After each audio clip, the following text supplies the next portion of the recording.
காய பதிதனிலே கந்தமூலம் வாங்கி காயப்பதின்னு எழுதுகிறார்.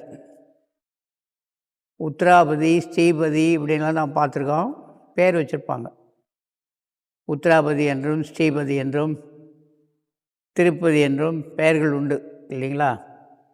இவர் காயப்பதின்னு எழுதுகிறார். காயப்பதின்னா பதின்னா புருஷனுக்கு கணவனுக்கு அவனுக்கு பேர் பதி. இப்போ என்னுடைய உடலை ஆளுகின்றவர் யார் என்று எனக்கு தெரியாது. அவர் எனக்கு பதி. உடல் எடுத்த எனக்கு அவர் பதி என்றால் இந்த உடல் என்று சொல்லக்கூடிய இந்த சரீரம் சதி.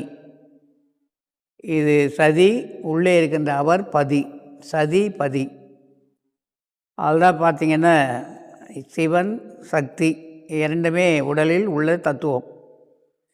அதை பதி என்று உள்ளே இருக்கின்ற ஆன்மாவாகிய பதியை சொல்வார்கள். காயப்பதிதனிலே ஒரு நுண்ணிய பொருள், அதாவது தொலைவில் பார்த்தா டெலஸ்கோப் பண்ணுறாங்க, தொலை தூர கண்ணாடி. கிட்டவே பார்க்கணுன்னா மைக்ரோ அப்படின்வாங்க, மைக்ரோஸ்கோப் அப்படின்வாங்க. இது மைக்ரோஸ்கோப்னால் கூட பார்க்க முடியாதான். அப்படி ஒரு நுண்ணிய துகள். அந்த துகளை பற்றி திருமூலர் சொல்லியிருக்காருன்னு பார்த்தோம்.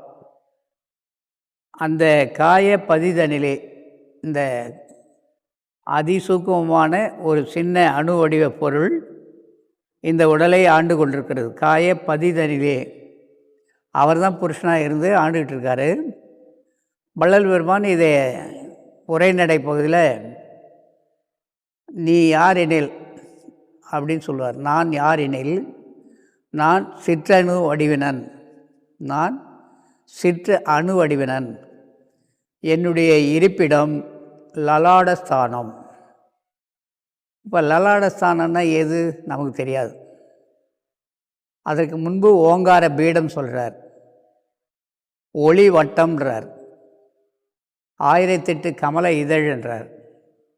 இதையெல்லாம் அனுபவத்தால் அறிகன்னு வள்ளல் பெருமான் எழுதியிருக்கார்.